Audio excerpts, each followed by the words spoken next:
grabación para tener siempre, me dijeron también que tenga el respaldo de las grabaciones de las clases para que ustedes digan, sí, no me dieron esto, sí, no, Doc, no me dieron esto. Dígame, Andrés.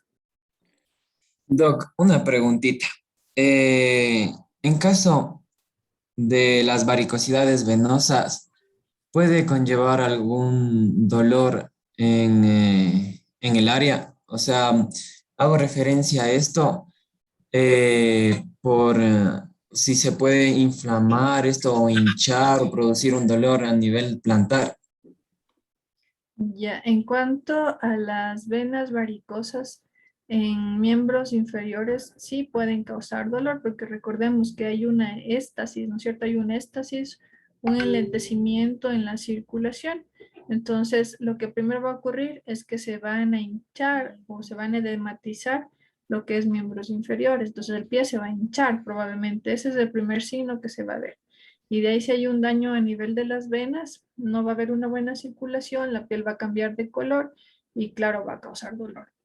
Entonces sí puedes haber una dilatación, pero esto se ve más común en gente que tiene antecedentes de una falla cardíaca, de una insuficiencia cardíaca. Entonces de ellos, como no tienen un buen drenaje del sistema circulatorio, va a causar ese daño a nivel de miembros inferiores.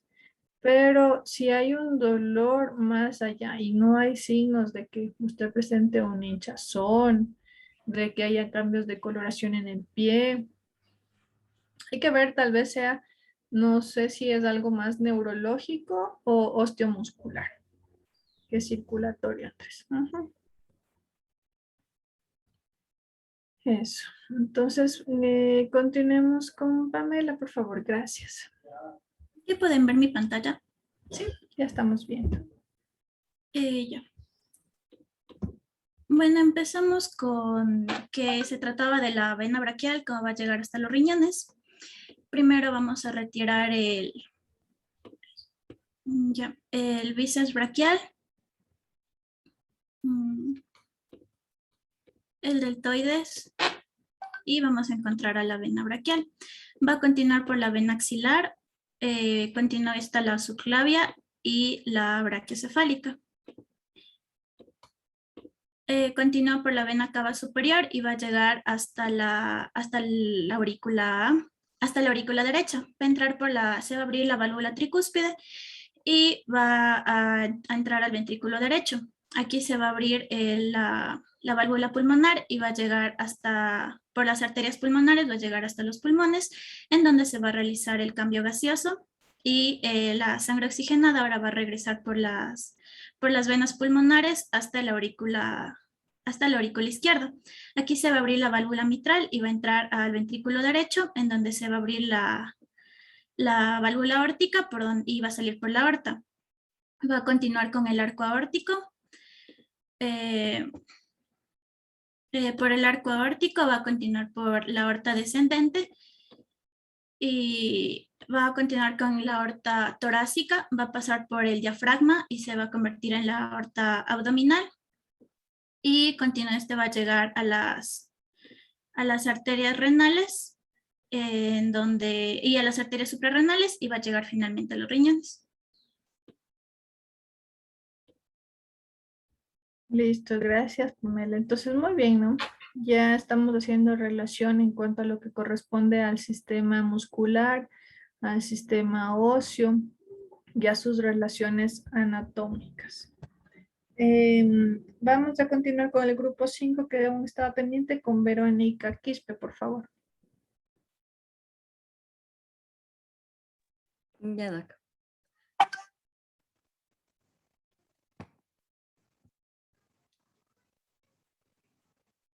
¿Me permite compartir, por favor?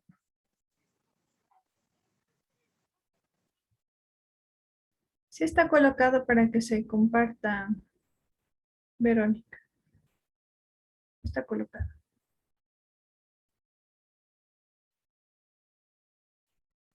Ya, Doc, le estoy hablando el Atlas nomás, me da un minuto. No se preocupe.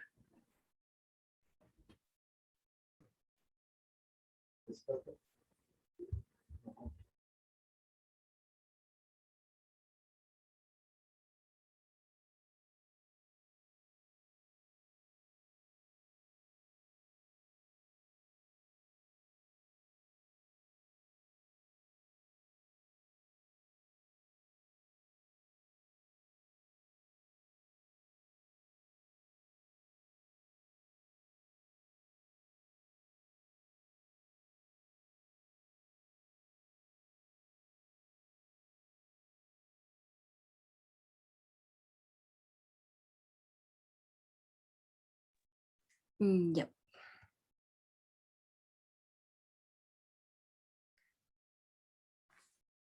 ¿Pueden visualizar la pantalla? Sí, ya estamos viendo. Ya. Entonces,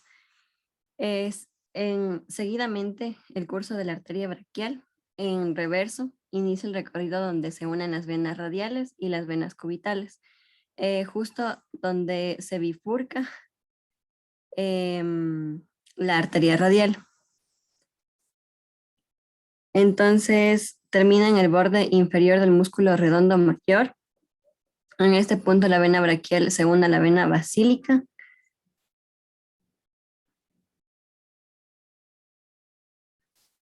Se une a la vena basílica para formar la vena axilar. Luego recorre la vena subclavia, posteriormente la vena cava inferior. Entonces, en este punto, la vena eh,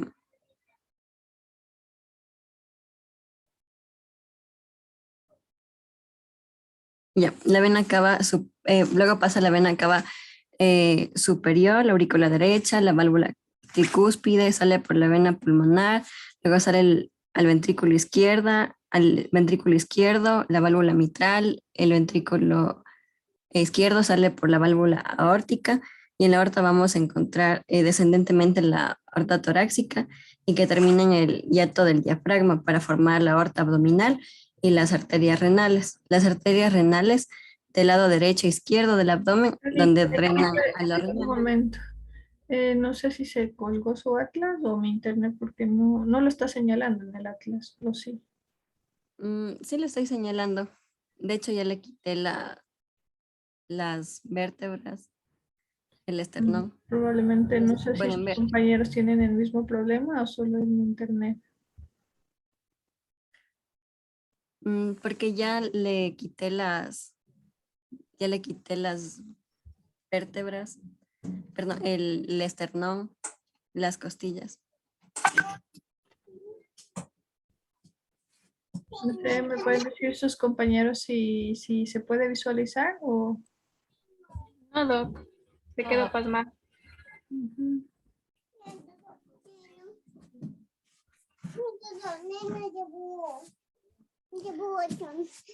Sí, Mm, Verónica, no se visualiza, no sé si sale y otra vez vuelve a compartir la pantalla para poder visualizar sus compañeros, porque estamos viendo únicamente la parte del atlas, pero no nos estamos señalando ninguna de las partes que usted nos está comentando, para ver si se resuelve el problema.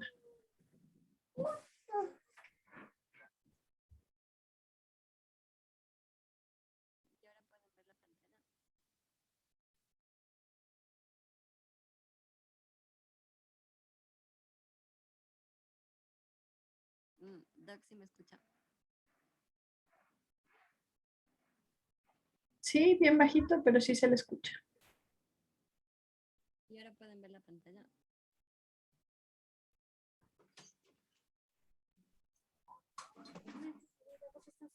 Entonces, ¿podría compartir un compañero del grupo para yo Sí, creo explicar? que es buena idea. Ujú.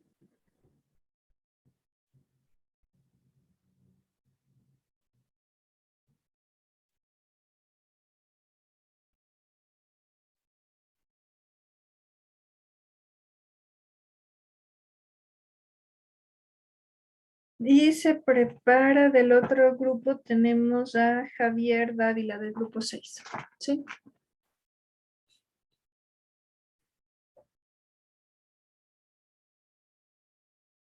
No sé si Henry Osorio me puede ayudar a compartir la pantalla.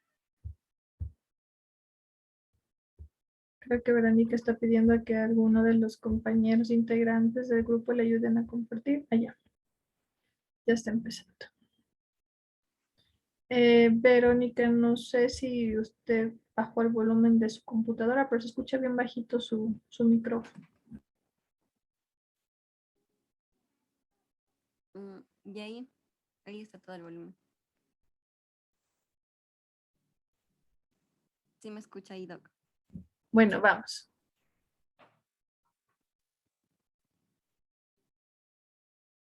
Ya. Como habíamos dicho, siguen el curso de la arteria braquial en reverso. Entonces, este recorrido inicia el recorrido donde se unen las venas radiales y las venas cubitales, justo donde se bifurca la arteria radial. Entonces, termina en el borde inferior del músculo redondo mayor. En este punto, la vena braquial se une a la vena basílica para formar la vena axilar y luego recorre a la vena subclavia. De la vena subclavia desciende por la vena cava superior. Entonces, de la vena cava superior pasa a la aurícula derecha, luego va a la válvula, no sé si le puede señalar.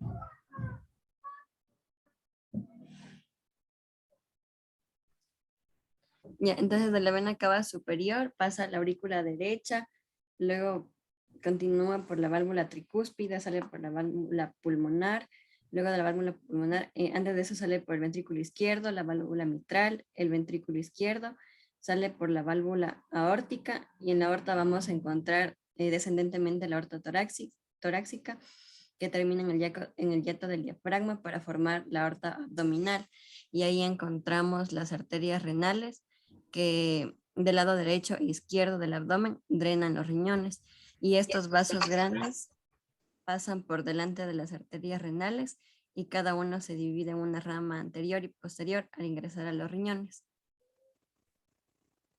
Ya, gracias, Verónica. No es que se dividen en una rama anterior y posterior, ¿no? Las arterias de la aorta tienen una rama que va hacia cada uno de los polos. Entonces va al polo superior, a la región media y al polo inferior, ¿sí? En el riñón. Entonces, eso hay que aclarar. Listo. Gracias. Continuemos, por favor, con Javier. Disculpe, doctora, en mi caso yo no tengo el Atlas, va a compartir una de mis compañeras. Listo, no hay problema.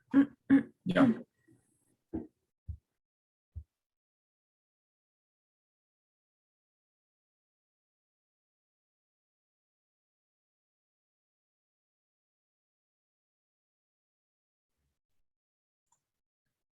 Y entonces, empezaríamos. En el caso de la vena braquial va a iniciar su recorrido desde... A ver, ya, la vena braquial inicia su recorrido y esta se va a unir a las venas radiales y también a las venas cubitales, justo donde se va a bifurcar la arteria radial. Eso lo vamos a apreciar. Bueno, ahí ya les está mostrando mi compañero. Ya, en este caso también va a terminar en el borde del músculo redondo mayor. O sea, esto está ubicado en el borde del músculo redondo mayor. Ya, en este punto la vena braquial se va a unir a la vena basílica. Ahí les está mostrando mi compañero. Ya. Entonces, estas dos al unirse van a formar la vena axilar, que se va a encontrar debajo del músculo deltoides. En este caso también, ya, la vena axilar va a llegar a la región que se encuentra el subclavio, o que se baja del músculo subclavio. Entonces, en esta región se le va a denominar la vena subclavia. Ya. Después de esto, va a llegar al tronco brachiocefálico. En este tronco se va a unir con la vena. ¿Sí ahí ya se está mostrando? No todavía. Ya estamos en el tronco brachiocefálico. En este se va a unir con se va a formar la vena cava superior, llegando a es decir, con la unión de la vena yugular. Ya, la vena cava superior va a descender hacia la aurícula derecha. En la aurícula derecha va a ser bombeada por la válvula tricúspide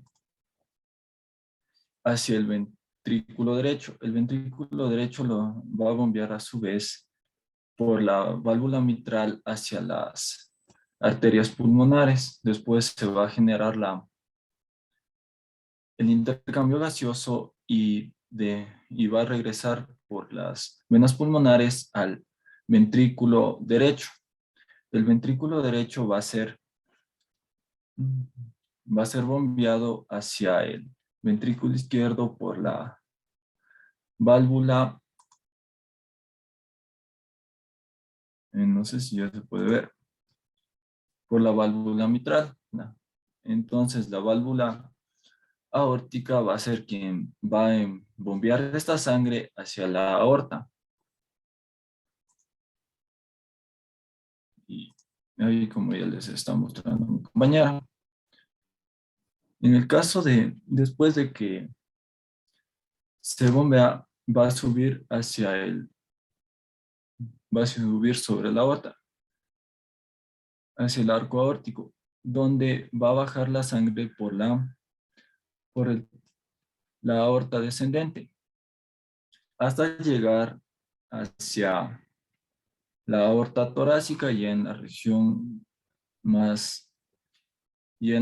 del diafragma se va a formar la aorta torácica. Entonces, va a continuar con la aorta descendente que está en la región abdominal o del abdomen. Entonces se va a dividir en dos ramas que van a ser las arterias renales o como las conocemos, las suprarrenales, que van a irrigar a los riñones. Ayer nos dimos cuenta que en el caso de los riñones iba a generar la filtración glomerular. En este caso, ¿qué es esto? Es el ultrafiltrado del plasma a través de las nefronas.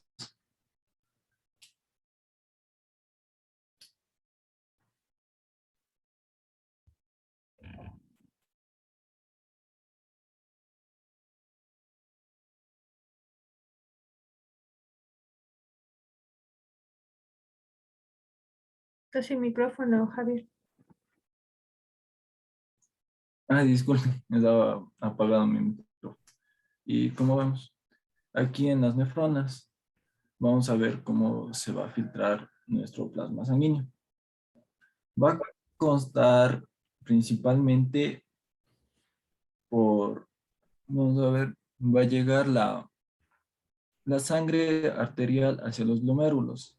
En los glomérulos va a ocurrir el filtrado. Esta sangre aquí se va a generar el depósito de los desechos que tenía la sangre. Estos desechos se van a trasladar a través de los túbulos hacia los conductos de la nefrona para ser después o previamente enviados hacia las vías urinarias. Listo, gracias Javier por su exposición, bastante claro, ¿no? Entonces, todos los grupos, como les decía yo el día de ayer, lo hicieron muy bien en cuanto al recorrido, algunos con más relaciones anatómicas, musculares, osteomusculares, del sistema venoso, ¿sí? Que lo que nos ayuda es hacer un ejercicio de lo que hemos venido estudiando en relación al sistema circulatorio. Lo único que nos queda pendiente y que vamos a continuar hoy es en cuanto al sistema de la vena porta, que está pendiente revisarlo con ustedes, y el sistema linfático, que vamos a revisarlo el día de hoy. Por recordarles que el día de la próxima semana tenemos el examen, el parcial, el examen antes del parcial, de lo que me supieron explicar, que tiene que ser valorado en la quinta semana, entonces se lo va a hacer la próxima semana para que por favor estudien todo lo que hemos visto, lo vamos a ver hasta el día de hoy para tomarlo en cuenta a este examen, ¿sí? Déjenme, les voy a compartir.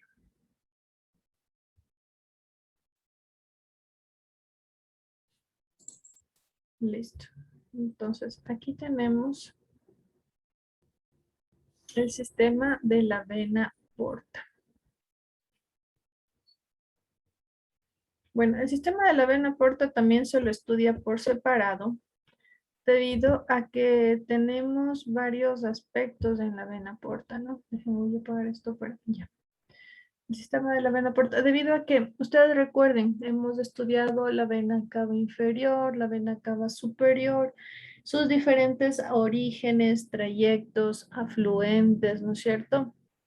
Siempre recordando que la vena, el sistema venoso lo que hace es recoger sangre, ¿no es cierto?, de miembros inferiores, de miembros superiores, de cabeza, de cuello, y los llevan directamente hacia el corazón, porque lo que hacen es llevar sangre con anhidrasa carbónica o poco oxigenada y llevarlo al área del corazón para que en la circulación a nivel cardíaco esto mejore, se realice el proceso del intercambio gaseoso y nosotros tener el oxígeno suficiente en nuestro sistema circulatorio. Entonces, lo que nos compete al sistema de la vena porta es debido a que este sistema también, no sé si ustedes ya lo están viendo ahora en lo que es la cátedra de embriología.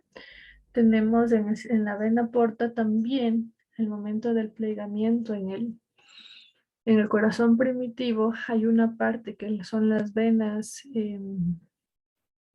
cardinales y las subcardinales, que son las que van a formar el sistema porta.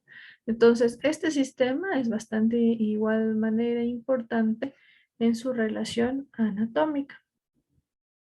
Este sistema lo que va a hacer es tomar sangre de todo lo que corresponde de hígado, de su vaso, de estómago y de intestino, y lo va a llevar hacia la vena cava inferior. Entonces, en este gráfico les quiero mostrar eso.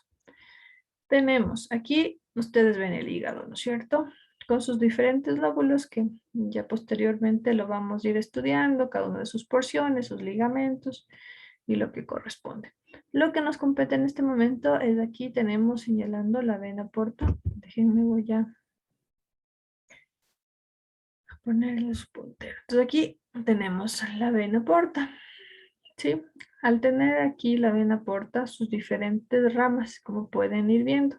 Entonces, la primera pregunta que se nos viene al realizar el estudio de este sistema es, ¿de dónde son sus principales orígenes? ¿De dónde esta vena va a presentar sus orígenes? Entonces, tenemos que generalmente este se coloca en el espacio retroperitoneal, ¿no es cierto? Retroperitoneal significa por detrás del peritoneo. Aquí hay una tela que va a ir al peritoneo.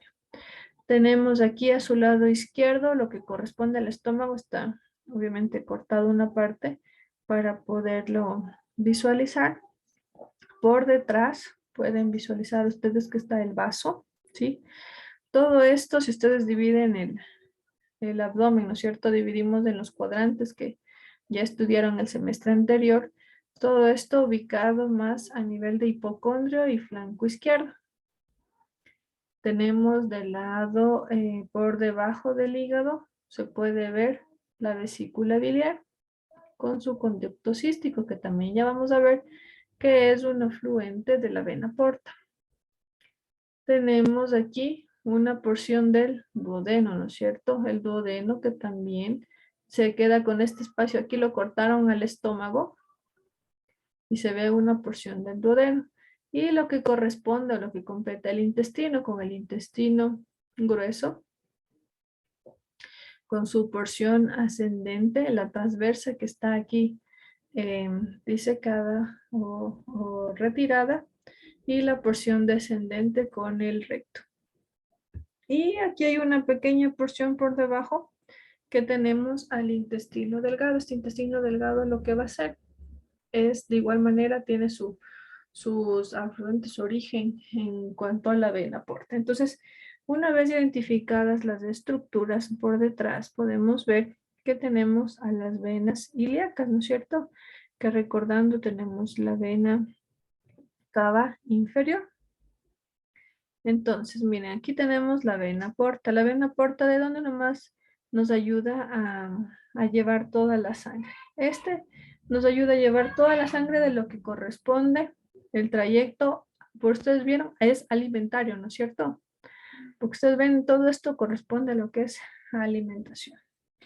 Entonces, la vena porta tiene la vena esplénica, que tienen aquí, miren, la del vaso, ¿no es cierto? Su vena esplénica, que va a ir a desembocar en la vena porta. Tenemos la mesentérica superior. La mesentérica superior que va a dar su principal sitio de drenaje del intestino delgado y de la mitad del lado derecho del intestino. ¿Sí ven aquí, no es cierto? Toda la parte derecha del intestino grueso, la mesentérica superior. Y la mesentérica inferior, que de igual manera nos va a dar todo lo que corresponde al lado izquierdo del intestino grueso con la mitad también del intestino delgado. Más, ustedes pueden visualizar en la parte inferior, se puede ver que tiene el origen desde sus ramas venosas, rectales o hemorroidales. ¿Sí? Entonces todo esto nos va a dar la mesentérica superior, mesentérica inferior, la vena esplénica, que van a dar el origen a la vena porta. Estas se puede decir que son las tres principales ramas. Obviamente se habla en la literatura de algunas variantes anatómicas. Lo que se dice aquí es lo más común, ¿no? Y ustedes pueden visualizar la que me faltaba es esta, la gástrica, ¿sí? Que ustedes ven aquí, que también es un afluente o su origen es desde las venas gástricas en la curvatura menor del estómago, que van a llegar hacia la vena porta. Entonces, ahí es donde inicia la vena porta. Entonces, aquí tenemos lo que les acabo de decir. El sistema de la vena porta tiene su vena mesentérica superior, que va a ayudar a drenar todo lo que corresponde al intestino delgado y al intestino grueso del lado derecho, como vimos en el gráfico aquí anterior. Y la vena mesentérica inferior, que lo que va a hacer es tomar la mitad izquierda del intestino y de las venas rectales. Y la vena esplénica, que bueno, aquí puse lo del páncreas para no olvidarme, porque también en esta figura, a pesar de que no se ve, recordemos que aquí en la porción, en la segunda y tercera porción del duodeno, tenemos la cabeza del páncreas, que también tiene su origen con sus venas pancreáticas hacia la vena porta.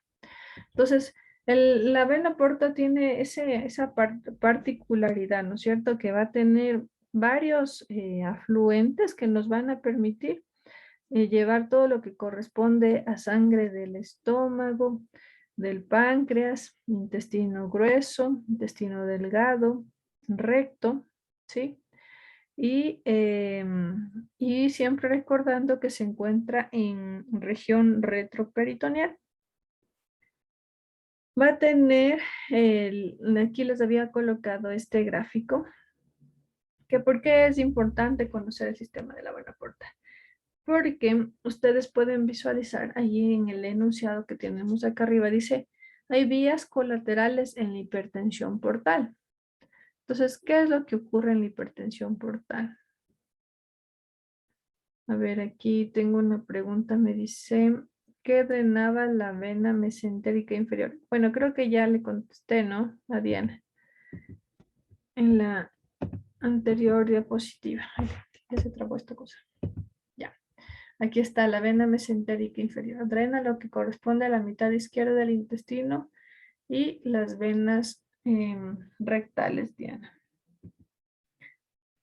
Listo. Entonces, continuando con lo que corresponde a lo que les estaba diciendo de la hipertensión portal, ustedes deben haber escuchado que hay personas, gente tiene un daño hepático, un daño del hígado, ¿no es cierto? Entonces, al tener un daño del hígado, lo que ocurre es que se denomina esta enfermedad que la denominamos la cirrosis hepática. Entonces, la cirrosis hepática, si hay aquí un daño, miren, aquí tenemos el hígado, ¿no es cierto?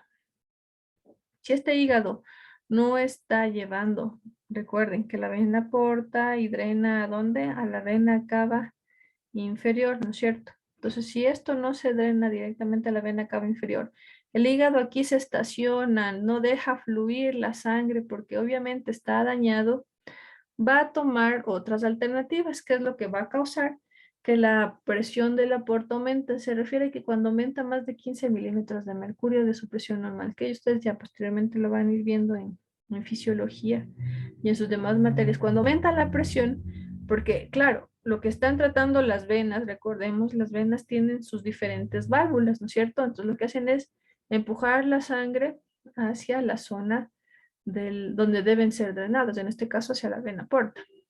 Entonces, si el hígado está dañado, lo que hace es taponarse aquí, taparse, y no permite que esta sangre tenga su retorno normal para su diferente oxigenación, ¿no es cierto? Eso cuando el hígado tiene alguna enfermedad. Entonces, ¿qué ocurre?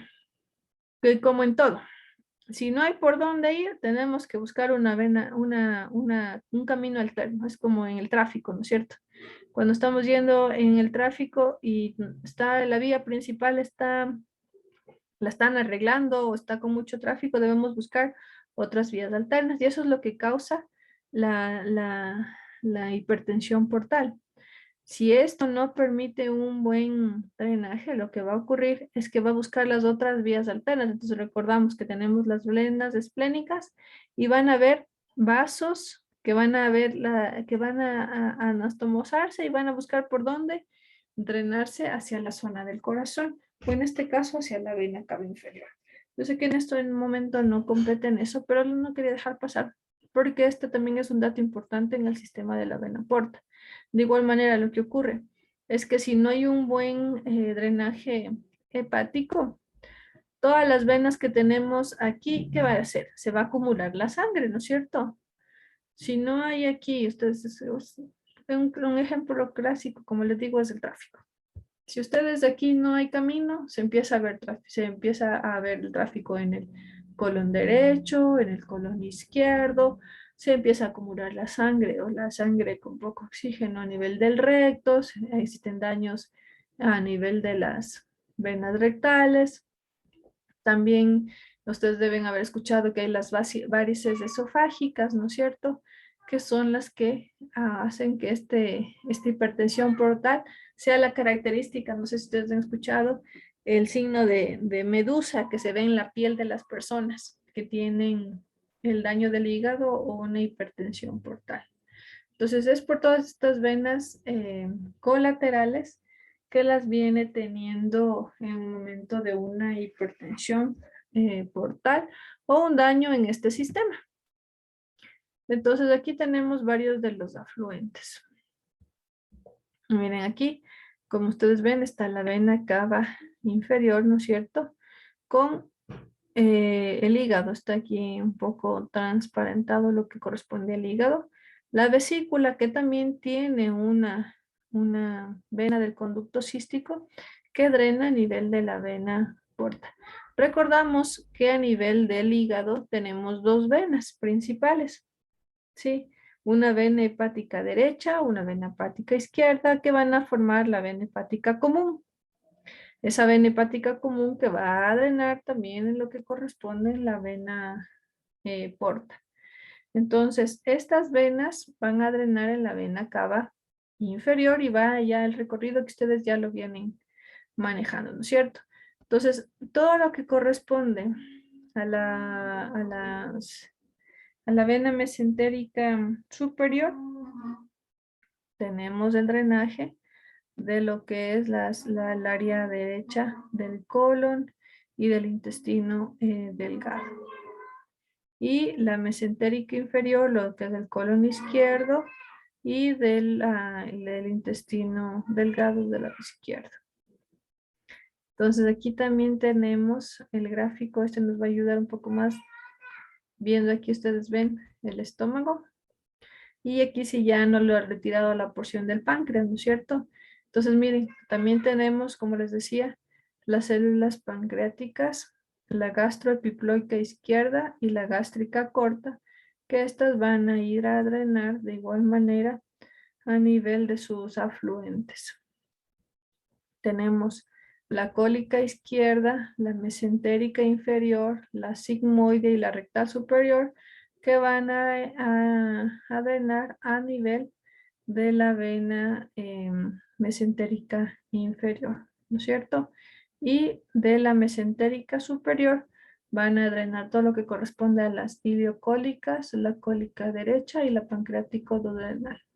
Todas estas van a la mesentérica superior, que cada una de estas van a conformar y se van a unir hacia la vena porta. Entonces hay venas colaterales, como vimos en el gráfico. Entonces las venas colaterales siempre nos van a ayudar a visualizar en cuanto a si existe algún daño, ¿no es cierto? Entonces recordemos, la sangre regresa, está fluyendo por todo su organismo, pero si no hay, en este caso, un adecuado drenaje, van a haber drenajes colaterales o anastomosis en donde se van a ir cada una de estos drenajes que requiere el organismo, eliminar esta sangre un poco oxigenada, realizar su limpieza, por así decirlo, para mejorar en la circulación, ¿no es cierto?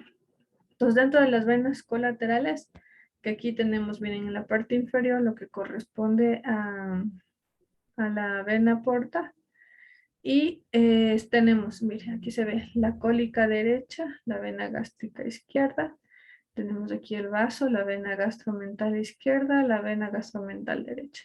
Todas estas tienen sus venas colaterales, que estas son las venas colaterales gástricas.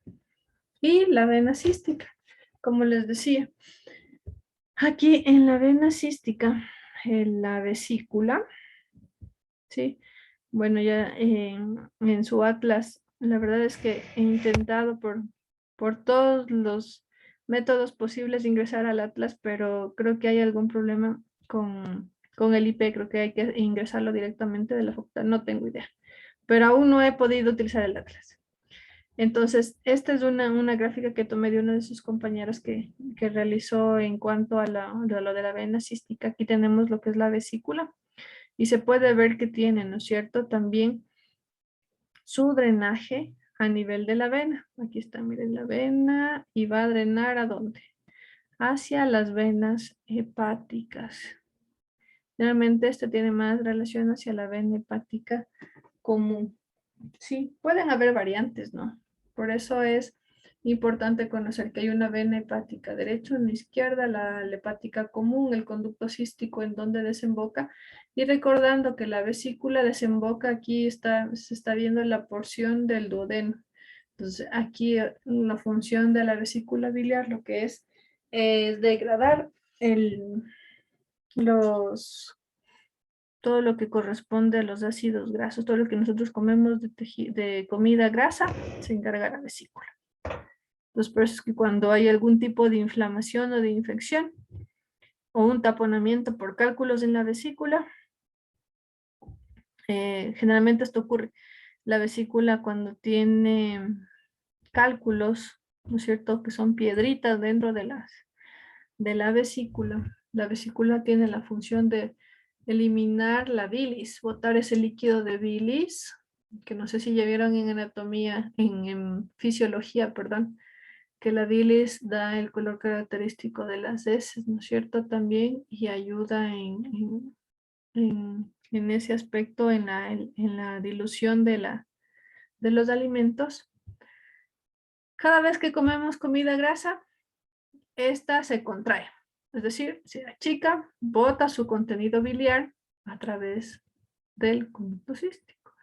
Y lo que pasa es que si aquí hay una piedra, un cálculo que tapone la salida, empieza el dolor. Por eso es que se escucha, ustedes deben haber escuchado, deben tener algún familiar conocido que se realizó una incisión, una intervención quirúrgica y le retiraron la vesícula.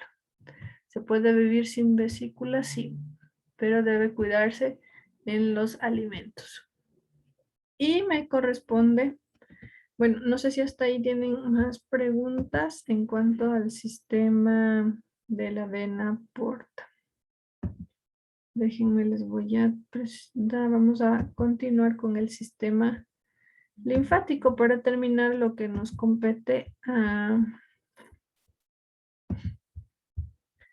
sistema circulatorio.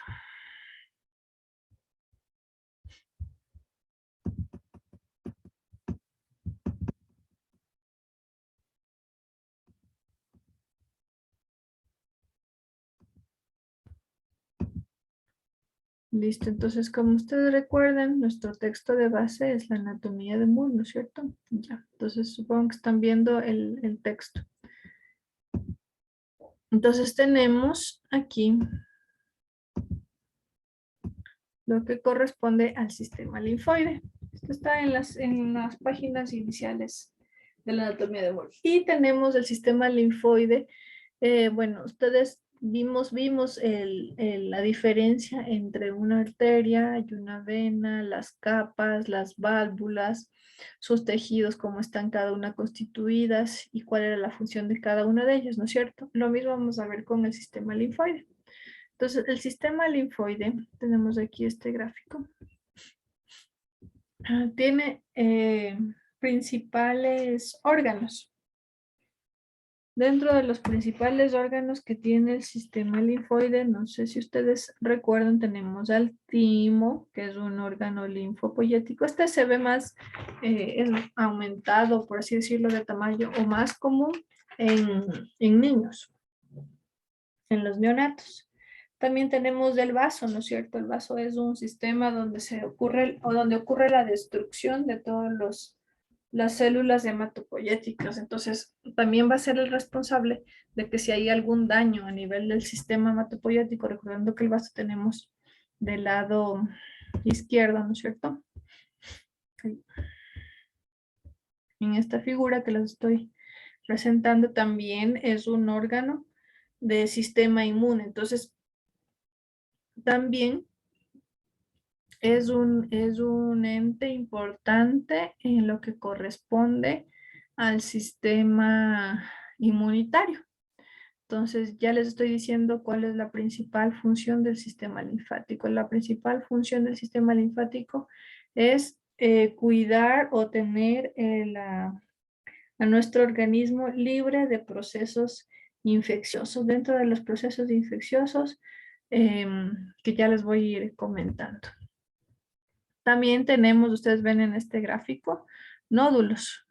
Los nódulos aquí son esos abultamientos durante todo el transcurso del sistema linfoide. Ustedes pueden visualizar ahí que el sistema linfático está representado de un color verde. ¿Sí? Como se puede ver en la figura del lado derecho, siempre les he venido recalcando que a nivel del lecho vascular siempre está todo junto, ¿no? A pesar de que hemos visto todo por separado, que las arterias, que las venas y ahora el sistema linfático, pero en esta ocasión ustedes pueden visualizar que tenemos arterias con sus arteriolas y el intercambio a nivel del lecho capilar, ¿no es cierto? Entonces las arterias, las venas y el sistema linfático. Entonces el sistema linfático, ¿cuáles? Miren, aquí se puede ver los capilares linfáticos en el líquido intersticial. ¿Cuál va a ser su principal función? Lo que va a hacer es llevar todo lo que es la linfa. Entonces, ¿qué es la linfa? La linfa son sustancias que tienen mucho peso, como por ejemplo proteínas, que van a irse incorporando al sistema venoso para su absorción y resolución. Es decir, pueden algunos reabsorberse, es decir, es el lugar donde dirige el tráfico, por así decirlo. Entonces, donde si hay algo que de lo que se está eliminando puede volverse a reabsorber, pues lo envía nuevamente a la circulación. Y si no, pues lo que ocurre es que ustedes ven aquí el nódulo linfático, está realizado un corte y se ven múltiples trabéculas tiene. Sí, estas trabéculas, que lo que se dice es que hace que se enlentezca la circulación de la linfa. Es decir, que aquí por todas estas trabéculas se mantiene por más tiempo la circulación de la linfa y lo que ocurre es que si hay algo que no sirve, pues va a causar su digestión, su fagocitosis, su eliminación, ¿sí? Y de ahí va a continuar su recorrido por los diferentes sitios anatómicos que ya les voy a comentar. Entonces, esa es la principal función del sistema linfoide, o sistema linfático, ¿sí? Existen otros lugares donde se pueden haber drenaje del sistema linfático, sí, a nivel de la médula ósea. De la médula ósea pueden haber acúmulos linfoides y puede darse las enfermedades que pueden haber de la médula ósea también. Recordemos que en estos sitios del sistema linfático, ¿qué ocurre? Que también nos defienden de células malignas o células cancerígenas, ¿no es cierto? Entonces estas van a acumularse a nivel de los nódulos. Entonces, tenemos, ahora nos vamos a dirigir al gráfico que tienen del lado derecho. Aquí ustedes pueden visualizar, miren, aquí está escrito. Esta parte que está de color medio azul más clarito, dice que es lo que va a drenar el conducto linfático derecho. Que digo, sí, esto que es aquí de azul va a drenar lo que corresponde al conducto torácico. Entonces aquí ustedes pueden ver, todo va a ir cambiando. Y lo que está puesto aquí, área que drena el conducto torácico, es lo que está de color gris. Entonces aquí ustedes pueden ver el conducto torácico está del un lado y el conducto linfático derecho está del lado derecho. Entonces se puede visualizar que el conducto torácico, el conducto linfático derecho, ¿qué es lo que va a drenar? Ambos van a drenar lo que corresponde a cabeza, cuello, ¿no es cierto? Si pueden visualizar ahí. Y también lo que refiere a la región de las yugulares y de las subclavias, ¿sí? Tenemos, como se puede ver, a nivel del conducto torácico, conducto linfático derecho, estos van a desembocar justo es en el ángulo entre la vena subclavia y la vena yugular, ¿no es cierto? Entonces aquí tenemos que van a drenar aquí y van a desembocar en la vena cava superior y obviamente van a realizar su intercambio a nivel cardíaco. ¿Ya? Entonces aquí tenemos el drenaje y van a ir viendo que hay nódulos, ¿no es cierto? Los nódulos, como les dije, son estos abultamientos que vimos acá al lado derecho. Entonces los abultamientos tenemos a nivel cervical. Aquí también se puede visualizar, aunque no es, déjenme ver, les voy a aumentar un poco el tamaño de la gráfica. Aquí, miren, a nivel de la boca, en donde se encuentran los nódulos es los sitios donde va a haber mayor cuidado o van a ser los sitios donde va a haber linfonodos que van a drenar la linfa y van a realizar la principal función que es la de cuidado, ¿no? La de cuidado inmunitario. Entonces, se habla que se tiene a nivel de la boca, que van a ser lo que corresponde a las tonsilares, a los nódulos tonsilares que van a drenar todo lo que corresponde de procesos infecciosos a nivel de la boca, recordando que siempre por la boca nosotros tenemos que ingerir alimentos, entonces obviamente va a ser un sitio importante de drenaje linfático y de defensa, ¿no es cierto? De ahí también tenemos o en procesos inflamatorios a nivel de la boca. De ahí tenemos en la parte del cuello, como ustedes pueden visualizar, hay varias cadenas. Hay una cadena anterior y una cadena posterior. Entonces las cadenas superficiales anteriores tienen más relación con procesos infecciosos a nivel respiratorio inferior. y las cadenas o las infecciones de los nódulos cervicales posteriores, perdón, lo que corresponde es a procesos infecciosos de procesos infecciosos respiratorios superiores, ¿sí? Entonces ya vamos a ir teniendo relación, ya vamos teniendo relación en cuanto a los procesos infecciosos y el sistema inmunitario. Y estos, como ustedes vieron, la parte del conducto linfático derecho, el conducto linfático derecho está aquí a la derecha, ¿sí? Se va a drenar, va a ser drenado por todo lo que está de color rosado. Y la área gris va a estar drenado por el conducto torácico. Esto es un poco confuso, pero así ocurre. Supongo que ya en embriología lo van a ir viendo por qué se da de este modo. De ahí vamos bajando en el área de las venas subclavias. Y tenemos las venas, en la región de las venas subclavias, la parte importante es a nivel de la región axilar. Aquí también hay acúmulos de los nódulos linfáticos. Entonces, ¿qué es lo que ocurre aquí? Que si hay algún proceso infeccioso a nivel, se me ocurre, de piel, primero de afuera hacia adentro. Entonces, piel de, en este caso, si fuera una mujer, de glándula mamaria. De ahí, posteriormente, si hay un proceso cancerígeno, si hay infecciones que vienen en los huesos, ¿no es cierto? Inflamación de músculos, más adentro pulmones y por dentro el mediastino. Entonces, si hay algún proceso inflamatorio infeccioso dentro de la caja torácica, lo que se va a ver infectado o inflamado son los nódulos axilares.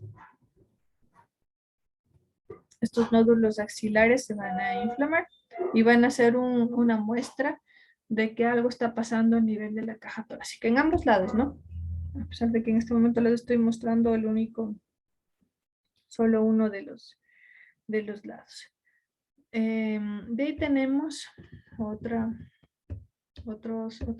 nodos que son importantes que van a ser en la región lumbar. Sí, también se drena todo lo que corresponde a la región lumbar. Ustedes pueden ver aquí, miren, se grafica siempre en la porción de coloración verde y su nódulo en la región lumbar. Entonces estos, miren, ¿en dónde van a desembocar? En la denominada cisterna del quilo. Cisterna del quilo que sube y va a desembocar, tenemos aquí, hacia el conducto torácico y en en el ángulo de unión, ¿no? Ya les comenté. Entonces, ese es la principal drenaje de los sistemas de los linfonodos de la región lumbar.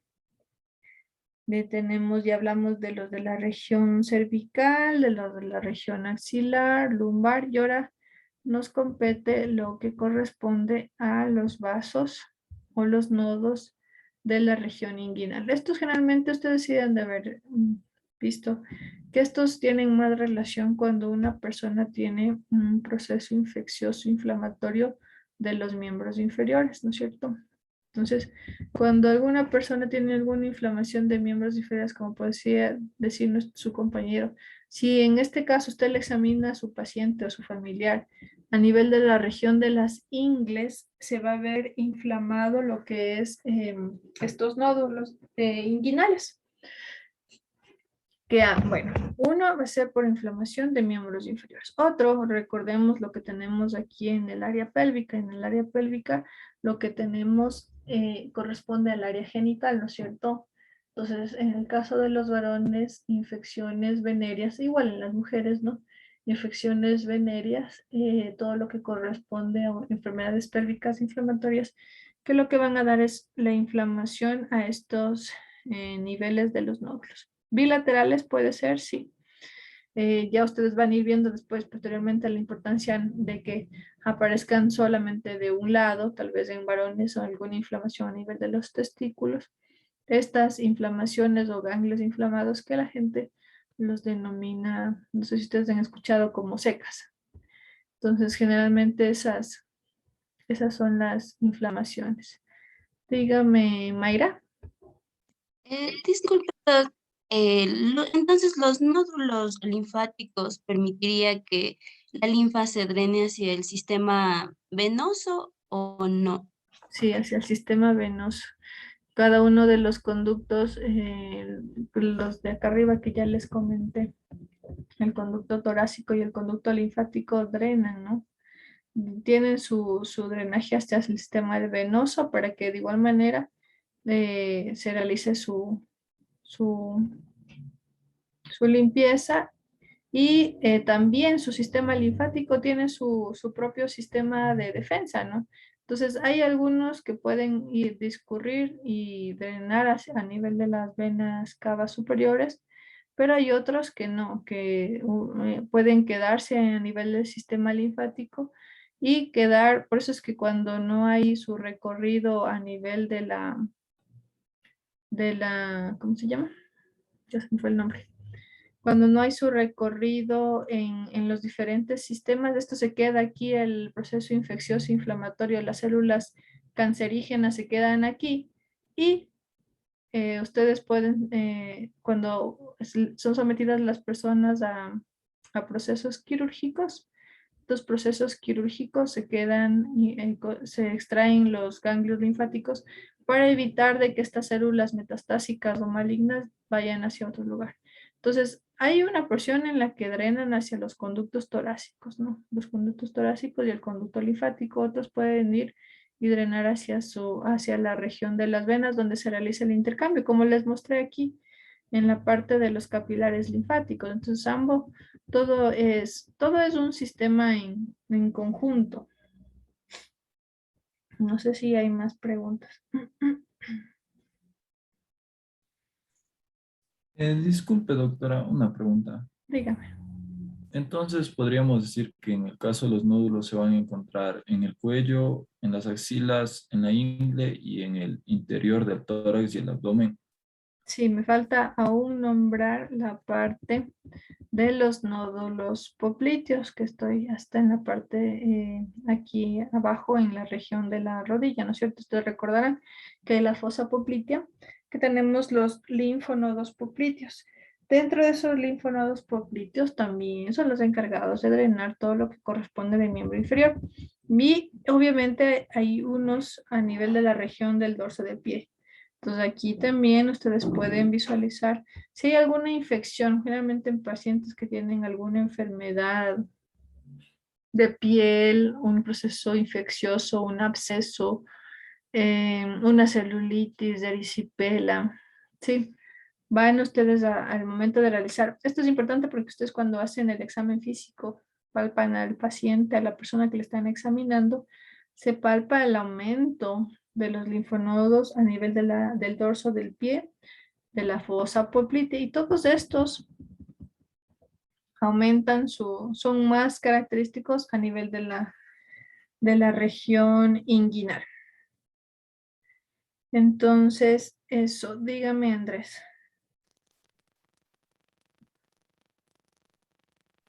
A ver, Andrés Tenorio levantó su mano. Escucha, Doc. Ya, ahora sí. Entonces, para decir una síntesis, los nodos, los nódulos linfáticos son aquellos que pueden retener células, en este caso de tipo cancerígenas, para que no se dispersen. O a su vez pueden, por medio de arterias, la reutilización o absorción de la linfa. Y en caso de fagocitar, enviarlos por la vena. Así es. Muy bien. Ese es el resumen en sí, Andrés, de lo que quedaría del sistema linfático. Anabel. Sí, doctora, yo tenía una pregunta. Como sabemos, el sistema linfático va a defender al cuerpo de células cancerígenas. ¿Qué pasa cuando el cáncer avanza hasta estos nódulos linfáticos? ¿Se va a extender en forma de metástasis a todo el cuerpo por medio de los nódulos? Sí, eso es lo que, ¿cierto? Es lo que les comentaba, que cuando una persona tiene lesiones cancerígenas, estos nódulos linfáticos empiezan a ir apareciendo en forma de ganglios o de bolitas, o como la gente lo dice, las secas. El aumento de tamaño es de los nódulos y son metástasis, es decir, ya se está corriendo el cáncer hacia ese lugar. Pero metástasis se lo denomina más a si las células cancerígenas se fueron a otro sitio, a otro órgano. Es decir, si tenía una presencia de lesión tumoral a nivel de la mama izquierda y tiene ganglios inflamados, entonces el cirujano oncólogo lo que hace es retirar la mama, obviamente las exámenes antes, ¿no? Le retira la lesión tumoral y retira los ganglios. Entonces ellos retiran una serie de número de ganglios del sistema linfoide y, qué sé yo, retiran 20, 30 y realizan un estudio para ver si los 30 estaban infectados, si los 40 estaban infectados, hasta dónde quedó la infección y cuántos ganglios estuvieron con este proceso maligno. No es metastásico. Metastásico significa que la lesión se fue a otro órgano. Entonces, si ya se fue a otro órgano, si una lesión de mama se fue a cerebro, si se fue a pulmones, si se fue a hígado, esa es una metástasis, más no a nivel de los linfonodos. No sé si esa pregunta va clara.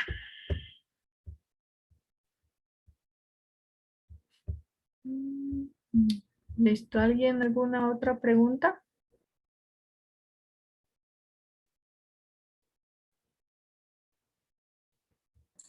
Doc, ¿y solo retiene los productos de resultados de células cancerígenas o también de procesos infecciosos? Ahí me confundió. ¿Cuándo retiene o cuándo expulsa por las venas?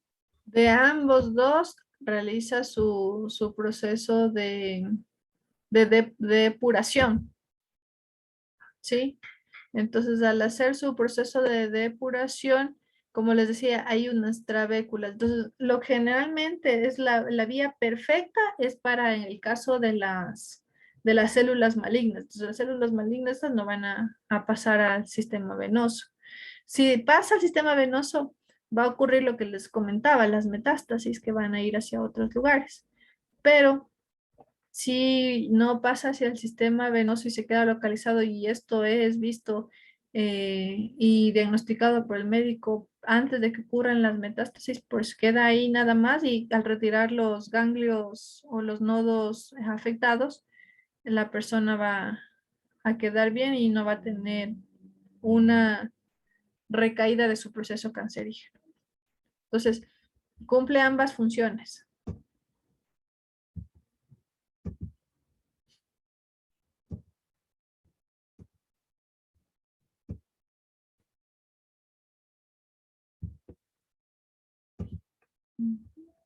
Déjenme, les estoy buscando un gráfico un poco más esquemático que tenía por acá.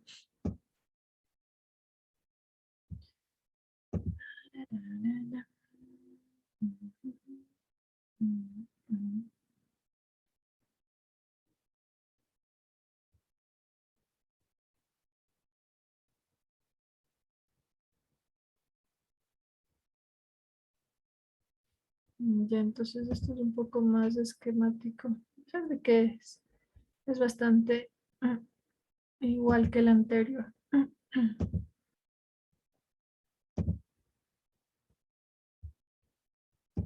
Aquí, a este nivel, mire. Entonces, este es el sistema venoso y se puede visualizar cómo, ¿qué digo? El sistema linfático, perdón.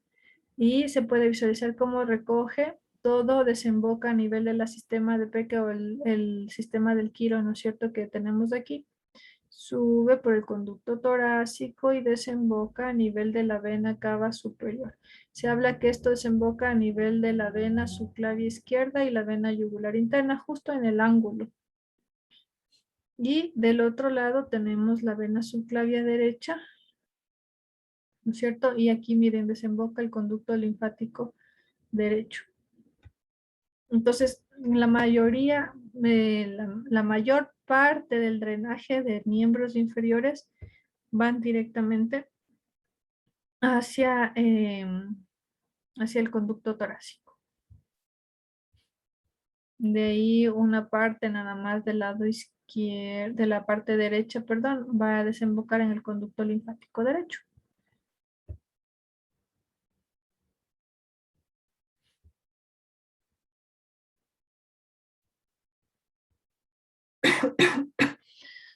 Perdón. Ya. ¿Tienen alguna pregunta? Bueno, con ustedes tengo hasta hoy, ¿no? Anatomía. Déjenme revisar.